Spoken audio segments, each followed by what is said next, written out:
ರೇಖೆಯಿಂದ ಏನಾದರೂ ಜಾತಕ ದೋಷ ಇದ್ರೆ ಅದಕ್ಕೇನಾದರೂ ಪರಿಹಾರಗಳು ಸಿಗುತ್ತಾ? ಆ ವ್ಯಕ್ತಿ ಬರೀ ಹೆಂಗೆ ಅಂತಂದ್ರೆ ಒಂದಲ್ಲ ಒಂದು ಸಮಸ್ಯೆ ದಿನನಿತ್ಯ ಒಂದು ಸಮಸ್ಯೆ. ಒಂದು ಗರ್ಭಿಣಿ ಹೆಣ್ಮಗಳದು ಸ್ಟೇಟಸ್ ಹಾಕಿದ್ರು, ಸೀಮಂತ ಮಾಡಿ ಕಳಿಸ್ತೀನಿ ಅಂತ. ಕಳಿಸಿದಾಗ ನನಗೆ ಏನನ್ನಿಸ್ತು ಅಂತಾನೆ ಗೊತ್ತಿಲ್ಲ, ಸಡನ್ ಆಗಿ ಆ ಒಂದು ಸ್ಟೇಟಸ್ ನೋಡ್ಬಿಟ್ಟು ಸಡನ್ ಮೆಸೇಜ್ ಮಾಡಿದ್ದೀನಿ, ಈಕೆ ಉಳಿಯಲ್ಲ. ನನಗೆ ಚೆನ್ನಾಗಿ ನೆನಪಿದೆ. ನೆಕ್ಸ್ಟ್ ಬರೋ ಅಕ್ಟೋಬರ್ 18ನೇ ತಾರೀಕು ನಿನ್ಗೆ ಆಕ್ಸಿಡೆಂಟ್ ಆಗುತ್ತೆ, ನಿನಗೆ ಅಪಮೃತ್ಯು ಇದೆ. ಅವಾಗ ಒಂದು ಪ್ರಶ್ನೆ ಕೇಳಿದ, ನೀವು ಇಷ್ಟನ್ನೆಲ್ಲ ಹೇಳ್ತೀರಾ, ಇದನ್ನೆಲ್ಲ ಮಾಡ್ತೀರಾ ಅಲ್ವಾ, ನಿಮ್ಗೆ ಇದೆಲ್ಲ ಹೆಂಗೆ ಗೊತ್ತಾಗುತ್ತೆ? ಮೇಡಮ್, ಏನು 9 ಗ್ರಹಗಳು ಕ್ರೂರವಾಗಿದ್ದು ಆ ವ್ಯಕ್ತಿ ಏನಿತ್ತು ಅಷ್ಟಮಂಡಲದಲ್ಲಿ ಬೇರೆನೆ ಬರ್ತಾ ಇದೆ. ತಲೆನೇ ಕೆಡ್ಸ್ಕೊಬೇಡಿ, ಯಾವುದಾದ್ರೂ ಜಾತಕ ದೋಷ ಇರಲಿ, ಫಸ್ಟ್ ರೇಖಿ ಪ್ರಾಕ್ಟೀಸ್ ಮಾಡಿ ಸ್ಟಾರ್ಟ್ ಮಾಡಿ. ಜಸ್ಟ್ 3 ವರ್ಷ ನೀವು ಟೈಮ್ ಬರೆದಿಡಿ. ಪ್ರಿಯ ವೀಕ್ಷಕರೇ ನಮಸ್ಕಾರ. ಕಾರ್ಯಕ್ರಮವನ್ನು ನೋಡಿ ಸುಮ್ಮನಾಗಬೇಡಿ, ನಮ್ಮ ವಾಹಿನಿಯನ್ನ ಸಬ್ಸ್ಕ್ರೈಬ್ ಮಾಡ್ಕೊಳ್ಳಿ. ಹಾಯ್ ಹಲೋ ನಮಸ್ಕಾರ ವೀಕ್ಷಕರೇ, ನಾನು ಸಂದೀಪ್ ಶೆಟ್ಟಿ, ಹೆಗ್ಗದ್ದೆ. ಇದು ಹೆಗ್ಗದ್ದೆ ಸ್ಟುಡಿಯೋ. ವೀಕ್ಷಕರೇ, ರೇಖಿ ಅನ್ನುವುದೇ ಒಂದು ವಿಶೇಷ ಅನುಭವ ಅಂತ ಹೇಳ್ಬೋದು. ರೇಖಿಯನ್ನು ಯಾರ್ಯಾರು ಮಾಡಿದ್ದೀರಾ ಅಥವಾ ಮಾಡಬೇಕು ಅಂತ ಅಂದ್ಕೊಂಡಿದ್ದೀರಾ, ನಿಮ್ಮೆಲ್ಲರೂ ಕೂಡ ಒಂದು ಅಚ್ಚರಿ ಎದುರಾಗಿರಬಹುದು ಅನ್ನೋದು ನನ್ನ ಒಂದು ಅನಿಸಿಕೆ. ರೇಖೆಯ ಬಗ್ಗೆ ನಾವು ಕಳೆದ ಅನೇಕ ಎಪಿಸೋಡ್ಗಳಲ್ಲಿ ಮಂಡ್ಯದಿಂದ ನಮ್ಮ ಸ್ಟುಡಿಯೋಗೆ ಆಗಮಿಸಿರುವಂತಹ ಡಾಕ್ಟರ್ ಗೀತಾ ಚಂದ್ರಶೇಖರ್ ಅವರನ್ನು ಖುದ್ದಾಗಿ ನಾನೇ ಮಾತಾಡಿಸಿ ಒಂದಿಷ್ಟು ಸವಿವರವಾದ ಮಾಹಿತಿಯನ್ನು ನಿಮಗೆ ವಿತರಿಸಿದ್ದೀನಿ.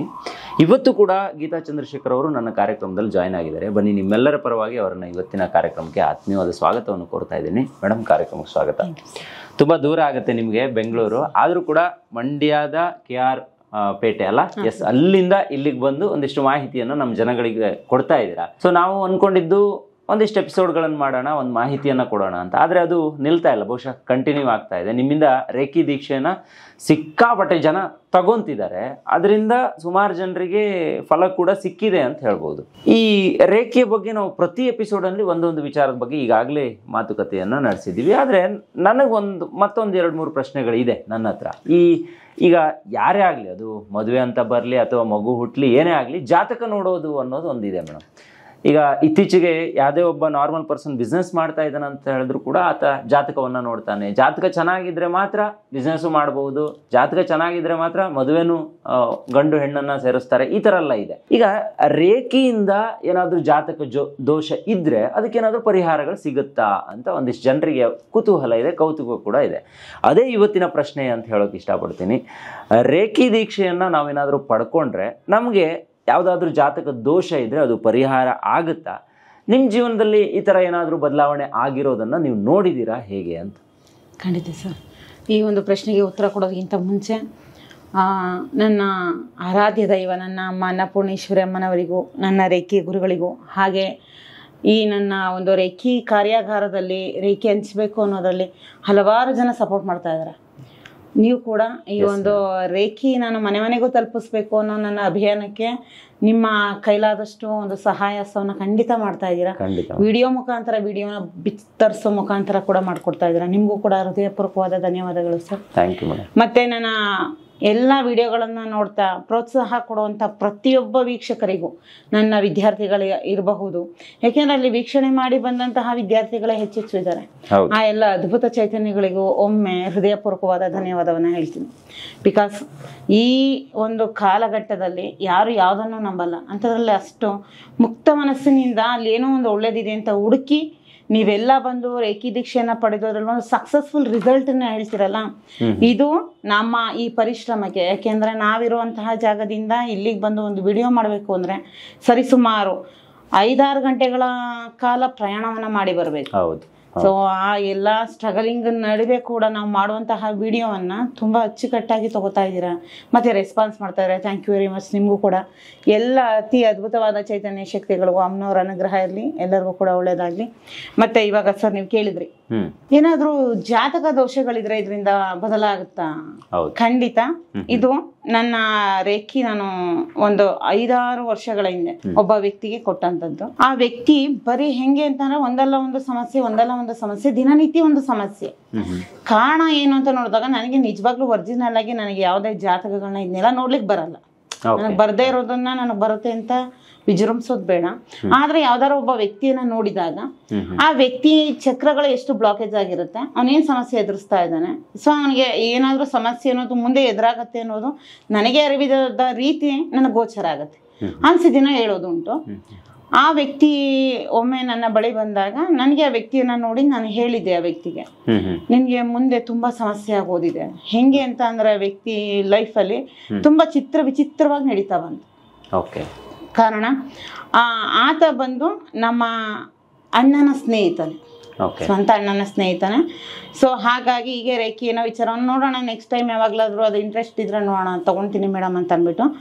ಸೊ ಅಣ್ಣನ ಹತ್ರ ನಂಬರ್ ಕಲೆಕ್ಟ್ ಮಾಡಿದಾಗ ಏನಾಯ್ತು, ಮಾಮೂಲಿ ಈ ವಾಟ್ಸಪ್ಗೆಲ್ಲ ಸ್ಟೇಟಸ್ ಆಗ್ತಾ ಬಂದಿದ್ದಾಗ ಏನಾಯ್ತು, ಆತ ಒಂದು ಗರ್ಭಿಣಿ ಹೆಣ್ಮಗಳದು ಸ್ಟೇಟಸ್ ಹಾಕಿದ್ರು, ಸೀಮಂತ ಮಾಡಿ ಕಳಿಸ್ತೀವಿ ಅಂತ.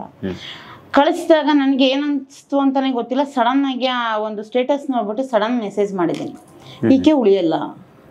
ಹಿಂಗೆ ಅಂತ ಗೊತ್ತಿಲ್ಲ, ನಾನು ಯಾಕೆ ಮಾಡಿದೆ, ಆಬ್ಸೆಂಟ್ ಮಾಡಿದೆ ನನಗೂ ಗೊತ್ತಿಲ್ಲ. ಆ ಕ್ಷಣ ಜಸ್ಟ್ ನೋಡಿದ ತಕ್ಷಣ ಈಕೆ ಉಳಿಯಲ್ಲ ಅಂತ ಅನ್ಸಿದೆ, ನಾನು ಮಾಡ್ಬಿಟ್ಟಿದ್ದೀನಿ ಅದು. ಸೊ ಯಾರಿಗೆ ಆದ್ರೂ ಅಷ್ಟೇ, ಗರ್ಭಿಣಿ ಸ್ತ್ರೀ ಉಳಿಯಲ್ಲ ಅಂದ್ರೆ ಎಂಥವ್ರಾದ್ರೂ ಕೂಡ ಟ್ರಿಗರ್ ಆಗೇ ಆಗ್ತಾರೆ. ಆ ಕಡೆಯಿಂದ ಕಾಲ್ ಮಾಡಿ, ಏನ್ ಮೇಡಮ್ ಈ ತರ ಮಾಡಿದಿರಲ್ಲ, ಉಳಿಯಲ್ಲ ಅಂತ ಹೇಳಿದಿರ ನೀವು ಅಂತ ಅಂದ್ಬಿಟ್ಟು ಅವ್ರೇನ್ ಮಾಡಿದ್ರು, ಬೈದ್ ಕೂಡ ಹೌದಾ, ನಾನು ಸುಮ್ಮನೆ ಮಾಡಲ್ವಲ್ಲ, ನಾನು ಯಾರಿಗೂ ಸಾಮಾನ್ಯ, ನಾನು ವಾಟ್ಸಪ್ ರಿಪ್ಲೈ ಮಾಡೋದೇ ರೇರು ಅಂತಂದ್ರೆ ನಾನು ಆ ಥರ ಎಲ್ಲ ರಿಪ್ಲೈ ಸಡನ್ ಹೋಗಿ ನಾನು ಮಾಡಲ್ವಲ್ಲ ಅಂದ್ಬಿಟ್ಟು ನಾನೇ ಹೋಗಿ ಕ್ರಾಸ್ ಚೆಕ್ ಮಾಡಿದಾಗ ನಾನು ಮಾಡಿದ್ದೆ ಅದನ್ನು. ಗೊತ್ತಿಲ್ಲಪ್ಪ ನಂಗೆ ಆ ಟೈಮಲ್ಲಿ ಅನ್ಸಿದ್ಮೇಲೆ ನಡೆಯುತ್ತೆ. ಹಾಗಾದ್ಮೇಲೆ ಆ ಕಡೆಯಿಂದ ಕೂಡ ಒಂದು ವ್ಯಂಗ್ಯವಾದ ಮಾತುಗಳೆಲ್ಲ ಬರುತ್ತೆ. ನೀವೆಲ್ಲ ಏನು ದಿವ್ಯಜ್ಞಾನಿಗಳ ನಿಮ್ಮಂಥವ್ರನ್ನೆಲ್ಲ ತುಂಬ ಜನ ನೋಡಿದ್ದೀವಿ, ಈ ಮಾತುಗಳನ್ನೆಲ್ಲ ನಾವು ಕೇಳ್ತಾನೆ ಇರ್ತೀವಿ. ಯಾಕೆಂದ್ರೆ ಅದ್ರ ಬಗ್ಗೆ ಅರಿವಿಲ್ದಾನೆ ಇರೋರು ಮಾತಾಡೋ ಮಾತಿಗೆ ಎಲ್ಲ ಕಿವಿ ಕೆಡ್ಸ್ಕೋಬಾರ್ದು, ತಲೆನೂ ಕೆಡ್ಸ್ಕೋಬಾರ್ದು, ಕಿವಿಗೂ ಹಾಕೋಬಾರ್ದು. ಕಾರಣ ಅರಿವಾದಾಗ ಸುಮ್ಮನೆ ಆಗ್ತಾರೆ. ಆವಾಗ ಏನಾಯ್ತು ನೋಡಿದೀವಿ ಅಂತ, ನೋಡಪ್ಪ ನನಗೆ ಗೊತ್ತಿಲ್ಲ, ನಂಗೆ ಅನ್ಸಿದೆ ಹಾಕಿದ್ದೀನಿ. ಸೊ ನೀವು ನಂಬ್ಲಿಕ್ಕಿಲ್ಲ ಸರ್, ನಾಳೆ ನೈಟು 11 ಗಂಟೆಗೆಲ್ಲ ಕಾಲ್ ಬಂದಿದೆ ಆ ಹುಡುಗನ ಕಡೆಯಿಂದ. ನಾನು ಅಷ್ಟೊತ್ತಿನಲ್ಲಿ ಏನಕ್ಕೆ ಇಷ್ಟೊತ್ತಿನಲ್ಲಿ ಕಾಲ್ ಮಾಡಿದ್ದಿಲ್ಲ ಈ ಹುಡುಗ ಅಂದ್ಬಿಟ್ಟು ಪಿಕ್ ಮಾಡಿದ್ರು ಒಂದೇ ಮಾತು ಹೇಳಿದ್ದು, ನೀವು ಯಾವ ಬಾಯಲ್ಲಿ ಹೇಳಿದ್ರಿ, ನಮ್ಮ ಅಕ್ಕನ ಸೊಸೆ ಡೆತ್ ಆಗ್ಬಿಟ್ರು. ಅವ್ರ ಅಕ್ಕನ ಸೊಸೆನ ಸೀಮಂತ ಮಾಡಿ ಕಳಿಸ್ತಾ ಇರುವಾಗ ಸಡನ್ ಡೆತ್ ಆಗ್ಬಿಟ್ರು. ಆತ ಏನ್ ಅನ್ಕೊಂಡಿದ್ದಾನೆ, ನಾನು ಹೇಳಿದಕ್ಕೆ ಡೆತ್ ಆಯ್ತು ಅಂತ ಅನ್ಕೊಂಡಿದ್ದಾನೆ. ನನಗೆ ಆ ಕ್ಷಣದಲ್ಲಿ ಅನ್ಸಿತ್ತು, ಏನೋ ಗೊತ್ತಿಲ್ಲ, ನಮ್ಗೆ ನಮ್ಮದೇ ಆದ ಒಂದು ಸಾಧನೆ ಅಂತ ಮಾಡಿರ್ತೀವಿ, ನಮ್ಮ ಅವರ ಬೂಸ್ಟಿಂಗ್ ಆಗಿರುತ್ತೆ, ನಮ್ಮ ಥರ್ಡ್ ಐ ಜಾಗೃತ ಆಗಿರುತ್ತೆ. ಸೊ ಅಲ್ಲಿ ಏನ್ ಬರುತ್ತೋ ನಾವು ಅದನ್ನ ಹೇಳುವಂಥದ್ದಾಗುತ್ತೆ. ಆ ವಿದ್ಯೆ ಬಗ್ಗೆ ಗೊತ್ತಿಲ್ದಾನೆ ಇದ್ದಾಗ ಸರಿ ಆಯ್ತಪ್ಪ ಬಿಡು.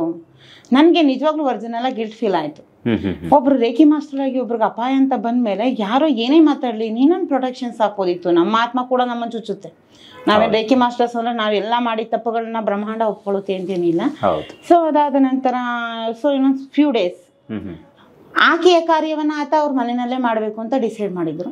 ಅದ ಅಣ್ಣ ನನ್ಗೆ ಹೇಳ್ದಂಗೆ ನಾನು ಏನೇನು ಹೇಳಿದೆ, ಯಾವತ್ತು ಗರ್ಭಿಣಿ ಸ್ತ್ರೀಯ ಇದಾಗಿರೋದು, ಸಡನ್ ಆಗಿ ಈ ತರ ಡೆತ್ ಆಗಿರೋದು, ದಯವಿಟ್ಟು ನೀವು ಆ ರೀತಿ ಎಲ್ಲ ಮಾಡಕ್ ಕೂಡ್ದು, ಅದಕ್ಕೆ ನಿಮ್ಗೆ ಸಮಸ್ಯೆ ಆಗುತ್ತೆ, ಬೇಡಪ್ಪ ಅಂದ್ಬಿಟ್ಟು ಹೇಳಿದೆ. ಹಾಗೂ ಮಾತನ್ನು ಧಿಕ್ಕರಿಸಿ ಅವ್ರ ಮನೆಯಲ್ಲೇ ಕಾರ್ಯ ಮಾಡಿದಂಥದ್ದಾಯ್ತು. ಸ್ವಲ್ಪ ದಿನಗಳಲ್ಲೇ ಏನಾಯ್ತು ಅಂದ್ರೆ, ಜಸ್ಟ್ ಆ ಹುಡುಗಿ ತಿಥಿ ಎಲ್ಲ ಆಗಿ ಒಂದು 3-4 ದಿನ ಇರ್ಬೇಕಷ್ಟೇ ಸರ್. ಸಡನ್ ಆಗಿ ಯಾಕೆ ಅಂತ ಗೊತ್ತಿಲ್ಲ, ನನ್ನ ಪಾಡ ನಾನು ಅಮ್ಮನವ್ರ ಪೂಜೆ ಮಾಡ್ತಾ ಇದ್ದೆ, ಆಟೋಮೆಟಿಕ್ ನನಗೆ ಆತನ ಮನೆಯಲ್ಲೇ ಆತನ ಒಂದು ಹಿರಿ ಜೀವ ತಂದೆ ಡೆತ್ ಆಗಿದ್ದಾರೆ ಅನ್ನೋ ಥರ ಬಂತು.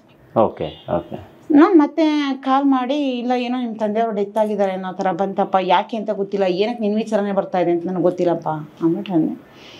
ಅವಾಗ್ಲೂ ಸೇಮ್ ಅದೇ ಮಾತು. ಆ ವ್ಯಕ್ತಿ ಹೆಂಗೆ ಅಂದ್ರೆ, ರೇಖೆಯನ್ನ ನಮ್ದೋನೇ ಅಲ್ಲ, ಏನನ್ನೋ ನಮ್ದೋನಲ್ಲ, ಏನನ್ನ ಹೇಳೋದು ನಿಮ್ಮಂತವ್ರು ತುಂಬಾ ಜನ ನೋಡಿದ್ವಿ, ಇಂಥವ್ರು ನಾವು ತುಂಬಾ ಜನ ನೋಡಿದೀವಿ. ಯಾಕೆಂದ್ರೆ ನನಗೆ ಅದ್ರ ಬಗ್ಗೆ ಗೊತ್ತಿಲ್ಲ ಅಂದ ತಕ್ಷಣ ಅಕ್ಸೆಪ್ಟೆನ್ಸ್ ಆಗಲ್ಲ. ಈಗ ಯಾವ್ದನ್ನು ಅಷ್ಟೇ ಕಣ್ಣಿಗೆ ಕಾಣಿಸ್ತಾ ಇಲ್ಲ, ನೀವು ತೋರಿಸಿ ಅಂತಾರೆ. ಹಾಗಿರೋ ನಾನ್ ಕೇಳ್ತೀನಿ, ಉಸಿರಾಡೋ ಗಾಳಿ ತೋರಿಸಿ, ನ್ಯೂಟ್ರಾನ್, ಎಲೆಕ್ಟ್ರಾನ್, ಪ್ರೋಟಾನ್ ಅಂತ ಎಲ್ಲ ಹೇಳ್ತಾರೆ ಸೈಂಟಿಫಿಕ್ ಆಗಿ. ಯಾರು ನ್ಯೂಟ್ರಾನ್ ನೋಡಿರೋರು ಯಾರು, ಪ್ರೋಟಾನ್ ನೋಡಿರೋರು ಯಾರು, ಎಲೆಕ್ಟ್ರಾನ್ ನೋಡಿರೋರು ಯಾರು, ಅದನ್ನ ನಂಬ್ತೀರಾ ಅಲ್ವಾ? ಮತ್ತೆ ನಮ್ಗೆ ಕಾಣದೇನೆ ಇರೋದೊಂದು ಶಕ್ತಿ.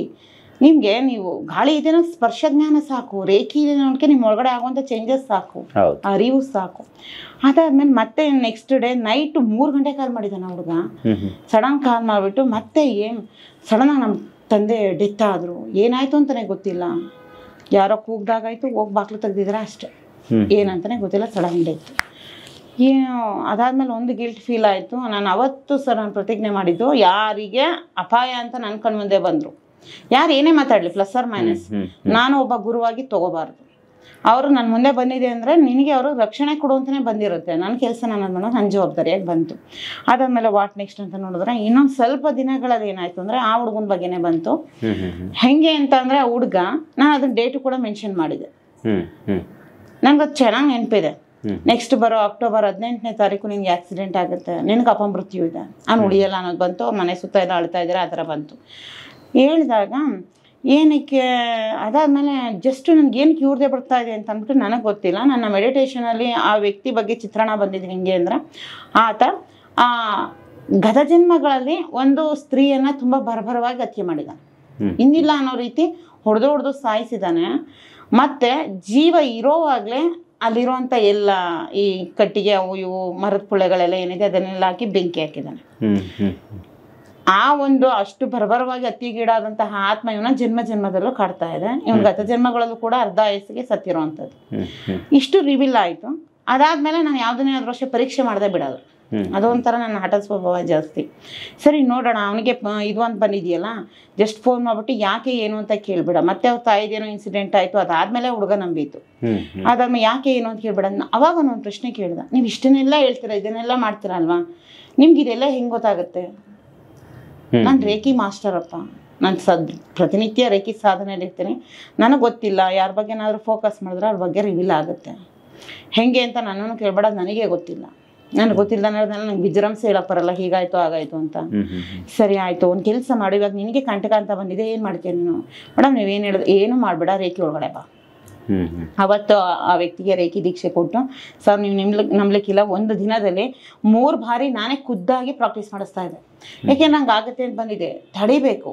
ಮತ್ತು ಪ್ರತಿದಿನ ಪ್ರೊಟೆಕ್ಷನ್ಸ್ ಹಾಕುವಂಥದ್ದು. ನಾನು ಮರ್ತೋಗಿದ್ದೀನಿ ಆ ಡೇಟನ್ನು. ಆ ಹುಡುಗ ಕಾಲ್ ಮಾಡಿ ಹೇಳಿದ್ರು, ಆ ದಿನನೇ ಆ ಹುಡುಗನಿಗೆ ಒಂದು ಆಕ್ಸಿಡೆಂಟ್ ಆಗಿದೆ, ಆ ಹುಡುಗ ಪಾರಾಗಿದ್ದಾನೆ. ಜಸ್ಟು ಒಂದು ಕೂದಲೆಳೆನಲ್ಲೇ ಅಂತರದಲ್ಲಿ ಪಾಸ್ ಆಗಿದ್ದಾನೆ ಅಷ್ಟೇ.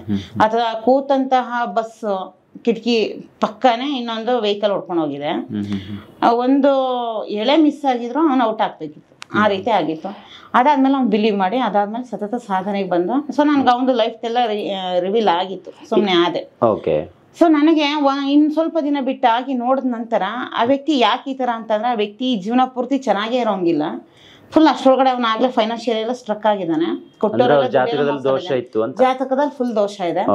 ಅದನ್ನ ನನಗೆ ಅದ್ರ ಬಗ್ಗೆ ಗೊತ್ತೇ ಇಲ್ಲ. ಗೊತ್ತಾದ್ಮೇಲೆ ಇಲ್ಲ ನೀನು ರೇಖಿ ಮಾಡ್ಕೋಬಾ, ಎಂತ ಸಮಸ್ಯೆ ಇದ್ರೆ ಹೊಡ್ಕೊಂಬರ್ತೀಯ ಸರ್, ನೀವು ನಂಬ್ಲಿಕ್ಕಿಲ್ಲ. ಸತತ 2 ವರ್ಷ 3 ವರ್ಷ ಯಾವ ತರ ಅಂದ್ರೆ ಒಬ್ಬ ಮಗುನ ಸಂತೈಸಲ್ವ ಸರ್, ಆ ರೀತಿ ಅವನನ್ನ ಪುಷ್ ಮಾಡಿರೋದು. ಡೋಂಟ್ ವರಿ, ಇವತ್ತು 10 ಪೈಸೆ ನಿನ್ನ ಕೈಯಲ್ಲಿಲ್ಲ ಅಂತ ಫೀಲ್ ಆಗ್ಬೇಡ. 100% ರೇಖಿ ಒಳಗಡೆ ಬಂದ್ಮೇಲೆ ಒಳ್ಳೇದಾಗ್ಲೇಬೇಕು. ಜಸ್ಟ್ ಈಗಲ್ಲ, ಈಗ ಮಾಡು, ಡೈರೆಕ್ಷನ್ ಕೊಟ್ಕೊಂಡು ಬಂದಿರೋದಷ್ಟೇ. ಈಗ ಆ ವ್ಯಕ್ತಿ ಅದ್ಭುತವಾಗಿ ಬದುಕ್ತಾ ಇದ್ದಾನೆ. ನೀವು ನಂಬಿದ್ರೆ ಆಶ್ಚರ್ಯ ಪಡ್ತೀರಾ. ಮೇಡಮ್ ಮೇಡಮ್ ಆಗಿದ್ದವ್ರು ಅಂತಾರೆ, ನೀವು ಅವ್ರ ಬಾಯಿಂದಾನೆ ಕೇಳಿದಾಗ ನಿಮ್ಗೆ ನಂಬಿಕೆನೂ ಬರುತ್ತೆ.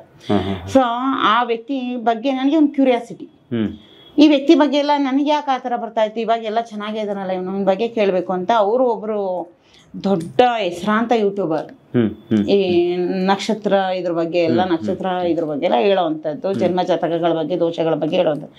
ಅವರ ಆಪ್ತ ಶಿಷ್ಯರೊಬ್ರು ನನಗೆ ಹಿಂಗೆ ಯೂಟ್ಯೂಬ್ನೆಲ್ಲ ಪರಿಚಯ ಆದರು. ನನಗೊಂದು ಕ್ಯೂರಿಯಾಸಿಟಿ ಇತ್ತಲ್ಲ, ನನಗೆ ಯಾವಾಗಲೂ ನನ್ನ ಬಗ್ಗೆ ಕೇಳ್ಕೊಂಡು ನನಗೆ ಅಭ್ಯಾಸನೇ ಇಲ್ಲ. ಏನು ಬಂದರೂ ತೊಗೋತೀವಿ ಅಂತ ಕೇಳೋದೇ ಇಲ್ಲ. ನಾನು ಈ ಹುಡುಗನ ಹತ್ರ ಫೋನ್ ಮಾಡಿ ಅವ್ರು ಕೇಳಿದ್ರು, ಕರೆಕ್ಟು ಟೈಮ್ ಇರಬೇಕು, ಮತ್ತು ಆತನ ಹೆಸರು ಮತ್ತು ದಿನಾಂಕ ಇಷ್ಟನ್ನು ಕಳಿಸ್ಕೊಡಿ, ಕರೆಕ್ಟ್ ಟೈಮ್ ಇರಬೇಕು ಮೇಡಮ್, 100% ನಾವು ಹೇಳ್ತೀವಿ, ಡೇಟ್ ಆಫ್ ಬರ್ತ್ ಇದ್ದರೆ ಓಕೆ. ಎಲ್ಲ ಆ ವ್ಯಕ್ತಿ ಕೈಯಿಂದ ತರಿಸಿ ಕೊಟ್ಟೆ. ಆ ವ್ಯಕ್ತಿ ಇವಾಗ ಇರೋದಕ್ಕೂ ಅವ್ರು ಹೇಳ್ತಾ ಇರೋದಕ್ಕೂ ತದ್ವಿರುದ್ಧವಾಗಿದೆ. ಹೆಂಗೆ ಅಂತ ಅಂದ್ರೆ ಅವ್ರು ಹೇಳಿದ್ರು, ಮೇಡಮ್ ಈ ವ್ಯಕ್ತಿಗೆ ಹುಟ್ಟಿನಿಂದನೇ ಅವ್ನ ಜಾತಕ ದೋಷ ತುಂಬ ಇದೆ ಮೇಡಮ್. ಅವನಿಗೆ ಹೆಂಗೆ ಅಂತಂದ್ರೆ 9 ಗ್ರಹಗಳ ಕ್ರೂರವಾಗಿದೆ, ತುಂಬ ಹರೆ ಹುಚ್ಚನ ರೀತಿ. ನನಗೇ ಬಂದಿತ್ತು, ಏನು ಇಲ್ದಾನೆ ಬರ್ಬರವಾಗಿ ಇವನು ಈ ದೇವಸ್ಥಾನಗಳೆಲ್ಲ ಭಿಕ್ಷೆ ಬೇಡ್ತಾ ಬದುಕ್ತಾರೆ ನೋಡಿ. ಆ ಜೀವನ ಇವನು ಪ್ರಾಪ್ತಿ ಆಗಬೇಕು, ಹರೆ ಹುಚ್ಚನ ರೀತಿ ಆ ಥರ ಜೀವನ ಕಳೆಯುವಂಥದ್ದಾಗುತ್ತೆ. ಅಪಮೃತ್ಯುಗೆ ಈಟಾಗುವಂಥದ್ದು ಎಲ್ಲ ಇದೆ. ಆ್ಯಕ್ಚುಲಿ ಇಷ್ಟರೊಳಗಡೆ ಈ ವ್ಯಕ್ತಿಗಾಗಲೇ ಮೃತ್ಯುಗಳು ಅಪಮೃತ್ಯು ಅಂತಾರಲ್ಲ, ಅದು ಸಂಧಿಸ್ಬೇಕಿತ್ತು. ಇವ್ರು ಇದಾರ ಅಂತ ಕೇಳಿದ್ರು. ಇದಾರೆ ಅವರು, ಇವ್ರು ಹೇಳೋ ಥರ ಏನು ಇಲ್ಲ, ಚೆನ್ನಾಗಿದ್ದಾರೆ. ಹೌದಾ, ಹಾಗಿದ್ರೆ ನಾನು ಹೇಳಿದೆ, ಮತ್ತೆ ಮೇಡಮ್ ಇನ್ ಫ್ಯೂಚರ್ ಅವ್ರು ಹಂಗಿರ್ಬೇಕು. ನನಗೆ ನನ್ನ ವಿದ್ಯೆ ಬಗ್ಗೆ ಒಂದು ಕಾನ್ಫಿಡೆನ್ಸ್ ಇರುತ್ತೆ. ನೀವು ಅಸ್ಟ್ರಾಲಜಿನಲ್ಲಿ ಹಿಂಗಾಗತ್ತೆ ಅಂತ ಹೇಳ್ಬೋದಷ್ಟೇ, ಅದನ್ನ ಬದಲಾಗೋದಿಕ್ಕೆ ನೀವು ಬೇರೆ ತೋರ್ಸೋಕ್ಕಾಗಲ್ಲ, ಯಾರೇ ಆದ್ರೂ ಅಷ್ಟೇ. ನ್ಯೂಮರಾಲಜಿ ಇರ್ಬೋದು, ಅಸ್ಟ್ರಾಲಜಿ ಇರ್ಬೋದು, ಹೀಗಾಗುತ್ತೆ ಅಷ್ಟೇ ಹೇಳೋದಿಕ್ಕೆ ಸಾಧ್ಯ. ಈ ಡೇಟಲ್ಲಿ ಹುಟ್ಟಿದ್ರೆ ಹಿಂಗಾಗುತ್ತೆ, ಹಿಂಗ ಹುಟ್ಬಿಟ್ಟಿದೀವಿ, ಮುಂದೆ ಏನಾಗುತ್ತೆ ಚೇಂಜ್ ಮಾಡೋಕ್ಕಾಗಲ್ಲ. ಹೌದು. ಯಾಕೆಂದ್ರೆ ಯಾವ ಗ್ರಹಗಳನ್ನ ಮುಂದೆ ಮೂವ್ ಆಗಿರೋದು ಹಿಂದೆ ಮೂವ್ ಮಾಡಕ್ ಆಗಲ್ಲ. ಸೊ ಇಲ್ಲಿ ಏನಾಗುತ್ತೆ ರೇಖಿನಲ್ಲಿ ನಿಮ್ಗೆ ನಿಮ್ದೇ ಆದ ಅವರ ಬಿಲ್ಡ್ ಆಗುತ್ತೆ. ಯಾವ್ದೇ ನೆಗೆಟಿವ್ಸ್ ಬರೋದು ಏನಾದ್ರೂ ಇದ್ರೆ ಬದಲಾವಣೆ ಮಾಡ್ಕೊಳ್ಳೋಕೆ ಒಂದು ಅವಕಾಶ ಇದೆ ಸರ್. ಆಗ್ತಾ ಮತ್ತೆ ನಾನು ಹೇಳಿದೆ ಇಲ್ಲ ಆತರ ಇರಕ್ ಸಾಧ್ಯನೇ ಇಲ್ಲ, ಅವನು ಕೋಟ್ಯಾಧೀಶ್ವರ ಬದುಕ್ತಾನೆ, ಅವನು ಇನ್ ಫ್ಯೂಚರ್ ಲೈಫ್ ಕೂಡ ನನ್ ಮುಂದೆ ಬಂದಿದೆ. ಇವತ್ತು ಅವನು ಅಭಿವೃದ್ಧಿ ಅಂತ ಒಂದು ದಾಪುಗಾಲ ಹಾಕಿದ್ದಾನೆ, ಅದ್ಭುತವಾಗಿ ಬದುಕ್ತಾನೆ. ಸುಳ್ಳು ಸರ್. ನಾನು ವಾದಕ್ಕೆ ಹೇಳಿದೆ, ಅವರು ವಾದಕ್ಕೆ ಹೇಳಿದ್ರು. ಕೊನೆಗೆ ಅಸ್ಟ್ರಾಲಜಿನ ನನಗೆ ಗೊತ್ತಿಲ್ಲ, ಅವರೇ ಹೇಳಿದ್ದು. ನಮ್ಮಲ್ಲಿ ಒಂದು ಏನದು ಅಷ್ಟಮಂಡಲ ವಿಧಿ ಅಂತ ಇದೆ, ಕೊನೆ ಅಲ್ಟಿಮೇಟ್ ಅದೇನೆ, ಏನು ಇದಿಲ್ಲ ಅಂದ್ರೆ ಅದನ್ನ ಹಾಕಿ ನೋಡ್ತೀನಿ, ಅದ್ರಲ್ಲಿ ಏನ್ ಬರುತ್ತೋ ಅದನ್ನ ಅಕ್ಸೆಪ್ಟ್ ಮಾಡ್ಲೇಬೇಕು ಮೇಡಮ್ ಅಂದ್ಬಿಟ್ಟು. ಓಕೆ ಆಯ್ತು, ಎಲ್ಲರ ವಿದ್ಯೆನೂ ಒಂದೊಂದು ರೀತಿ ಅದರದೇ ಆದ ಗುಣಮಟ್ಟ ಇರುತ್ತೆ. ಸರಿ ನೀವು ಮಾಡಿ, ಸರಿ ಕಳ್ಸಿಬಿಟ್ಟು ನಾನು ಒಂದ್ 10 ನಿಮಿಷ ಬಿಟ್ಟು ಕಾಲ್ ಮಾಡಿದ್ರ ಆತ ಎಷ್ಟು ಸರ್ಪ್ರೈಸ್ ಆಗಿದ್ದಾರೆ ಅಂದ್ರೆ ನೀವು ನಂಬಿಕ್ಕಿಲ್ಲ, ಆ ವ್ಯಕ್ತಿ ಹೋಗಿ ರೇಖಿ ತಗೊಂಡಿದ್ದಾರೆ. ಓಕೆ, ಸೊ ಎಷ್ಟು ಸರ್ಪ್ರೈಸ್ ಆದಂದ್ರೆ ಮೇಡಮ್ ರೇಖಿಯಿಂದ ಇಷ್ಟೆಲ್ಲ ಸಾಧ್ಯನಾ? ಯಾಕೆ ಸತತ ಅವ್ರು ಎಷ್ಟೇ 3 times ಮಾಡೇ ಮಾಡ್ತಾರೆ, 100% ಮಾಡ್ತಾರೆ ಅಂತ ಅಂದ್ಬಿಟ್ಟು ಹೇಳಿದೆ. ಮೇಡಮ್ ಏನು 9 ಗ್ರಹಗಳು ಕ್ರೂರವಾಗಿದ್ದು ಆ ವ್ಯಕ್ತಿ ಏನಿತ್ತು ಅಷ್ಟಮಂಡಲದಲ್ಲಿ ಬೇರೆನೆ ಬರ್ತಾ ಇದೆ.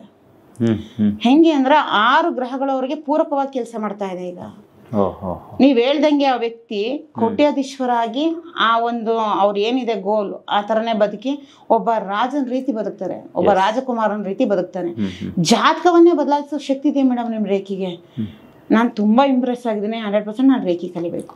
ಈಗ ನೀವ್ ಹೇಳ್ಬೇಕು ರೇಖಿಯಿಂದ ಜಾತಕ ಬದಲಾಗಿ, ನಾನು ಹೇಳೋದು ಎಷ್ಟೋ ಜನ ನನಗೆ ಸರ್ಪ ದೋಷ ಇದೆ, ಆ ದೋಷ ಇದೆ, ಈ ದೋಷ, ಯಾವ ದೋಷನಾದ್ರೂ ಇರ್ಲಿ, ನಮಗೆ ಯಾವ ವೈಕಲ್ಯ ಇದ್ರು ಯಾವ ದೋಷ ಇದ್ರು ಬದುಕ್ತೀವಿ. ಮನೋವೈಕಲ್ಯ ಇರ್ಬಾರ್ದು, ಮತ್ತೆ ಯಾರೇನ್ ಹೇಳಿದ್ರು ಕೇಳುವಂತ ದೋಷ ಇರಬಾರ್ದು.